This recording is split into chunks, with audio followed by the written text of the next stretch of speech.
This is Race to Valhalla. We support Reaper Rocker. Yes, guitar solo na.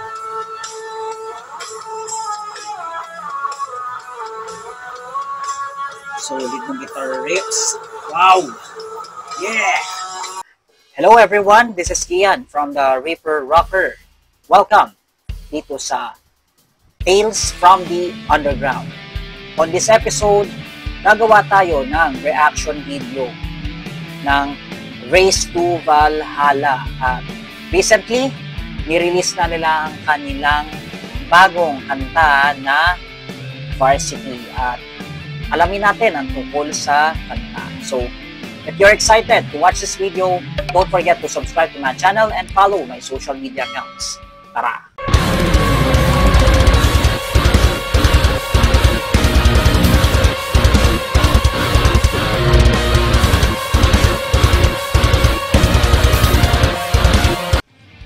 So last time na interview na natin ang Race to Valhalla.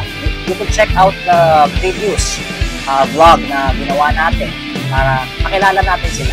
So this time, check out natin ang kanilang bagong single na Varsity.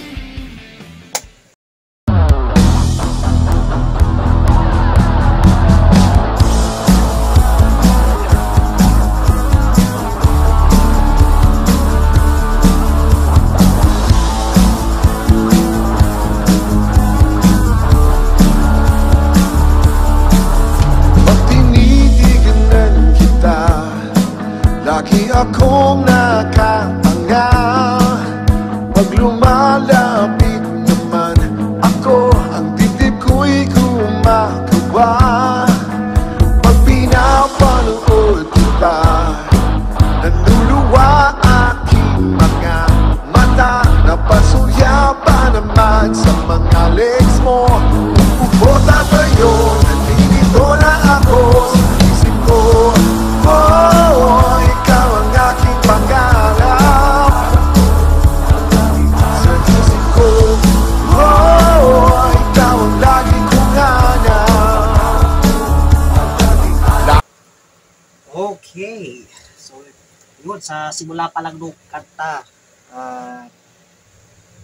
lumabas tayo pagka-solid nung banda at talagang ang catchy nung sound at panalo yung guitar riffs, especially yung guitar riffs ni Mark at saka ni Choi.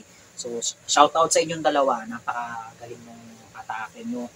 Saka yung boses ni Romer, talagang buo at solid, kaya panalo. So yun, very engaging at talagang may entice ka talagang makinig, no? Na parang may head turn ka pagka una mo siya mapakinggan eh. Ganun. May ganung spark.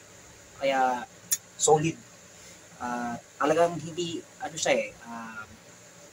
parang talagang makokot yung attention mo kasi una ko siya napakinggan yung live version nito sa gig nila sa 7th Bistro Bar sa Caloocan. Talagang nag-enjoy ako. Kaya talagang I'm looking forward talaga na mapakinggan yung studio version nito at so far, panalo siya. So, enough with the talking. So, marami na akong nasasabi. Talagang lubos kong ini-enjoy yung kanta. So, balikan natin yung video. Akong nakatabang sa tuwing ika'y magdaraan para abutan ka, ako'y nagmamadali. Kahit suyapan lang, di na mapakali. Pag tumarating ka na at may kahawak na iba, iyuyuko ko na lang ang ulo ko. Ang nagdurugo sa selos sa puso ko. Oh, ikaw ang aking pangarap sa isip ko.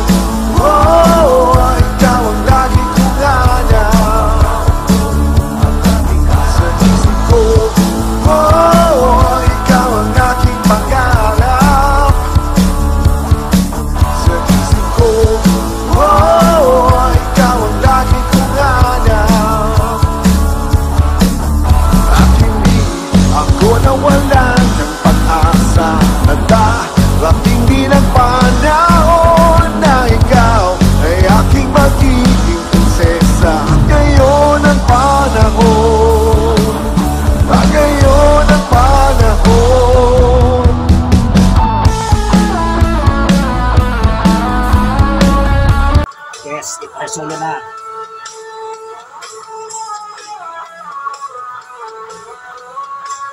solid ng guitar riffs.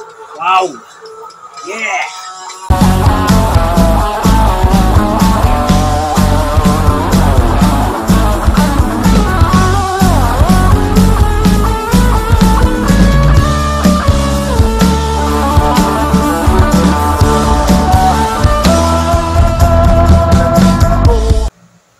Okay, so yun. Talagang malupit, lalo na yung guitar solo part ni Choi. Talagang ang solid, talagang pinakita niya yung talent niya sa pagigitara at napakalupit. Shout out sa iyo. Tsaka observation ko rin dun sa kabuuan ng kanta, well balanced yung pagkakagawa nung kanta. Maririnig mo lahat ng instruments walang yung sapawan ba na maririnig mo lang guitars, yung vocals. Dito hindi, lahat ng instruments naririnig. Maski yung perks ni boards, solid. Kaya giving kudos, talagang makikita mo yung bawat isa sa kanila, pinapakita nila yung talent nila at saka yung passion nila sa musika. Kaya ang galing. Saka fairness, ang galing ng chemistry nilang lima. Talagang nagbe-blend well yung music sa kanilang banda. Ayun. Gusto ko yung style nila. At saka yung style nila more 90s rock style ng mga alternative. Pero actually kayang-kayang sakyan to ng mga Gen Z ngayon saka ng mga younger generation kasi nga yung lyrics talaga more on sa kakalatan to alam mo yun, yung napaka-general siya pero talagang lahat makaka-relate, alam mo yun. So yun. So overall talagang nasiyahan akong pakinggan tong kanta na to, kaya let's go ahead and finish the song. Oh, ikaw ang aking pangarap sa isip ko. Oh, ikaw ang lagi kong hanap sa isip ko. Oh, ikaw ang aking pangarap sa isip ko. Oh, ikaw ang lagi kong hanap sa isip ko. Oh, ikaw ang aking pangarap sa isip ko. Oh, ikaw ang lagi kong hanap.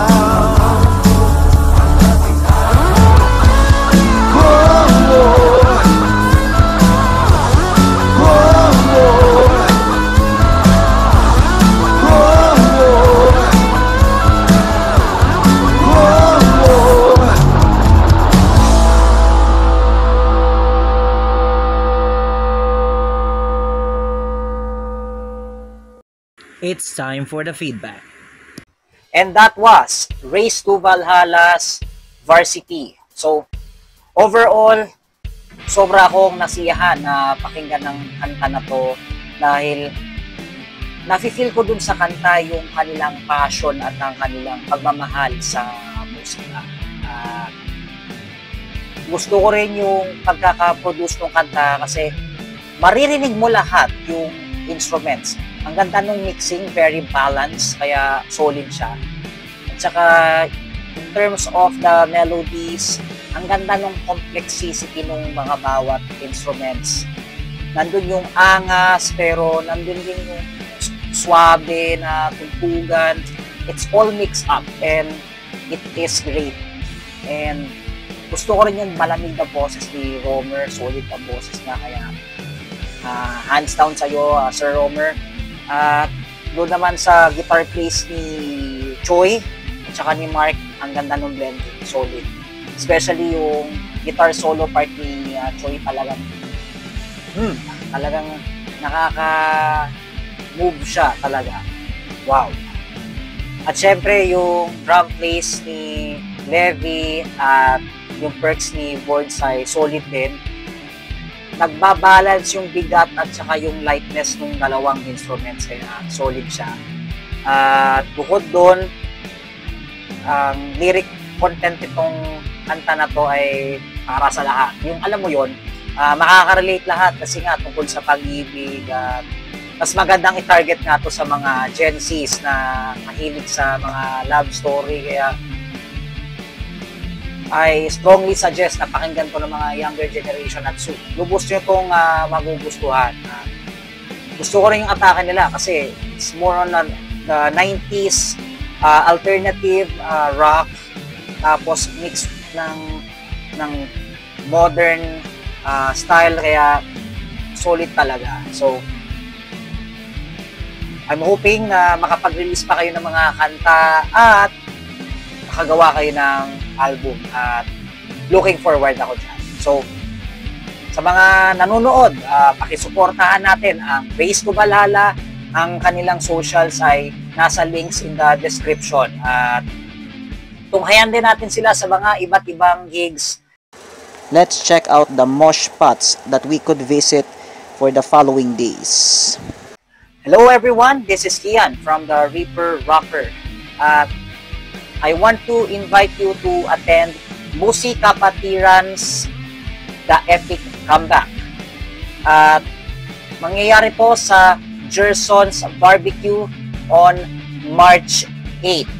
At ito ay Sabado. So, magpe-perform dito ang mga iba't ibang magagaling na banda tulad ng Pahina, Danley, Rooftop Haze, at marami pang mga performers. So, libre lang po ang entrance at isama nyo na rin yung mga tropa nyo at dito na kayo mag-chill at makakapanood pa kayo ng mga magagaling na artist. So, ano pang hinihintay nyo? At magkita-kita tayo dito sa Gerson's Barbecue. Kita-kits soon. Rock-on Pilipinas. Alright, so that was all for the video for today. And let me know in the comment sections what's your thoughts on Race to Valhalla's Varsity. Feel free to comment down below. And if you like this video, don't forget to send a thumbs and consider subscribing. We'll see you in the next season ng Reaper Rocker. So, abangan nyo yung announcement ko sa susunod na season. So, for the meantime, magkakaroon muna tayo ng season break. So, makita-kita tayo sa susunod. This is Kian, signing off. Rock on Pilipinas.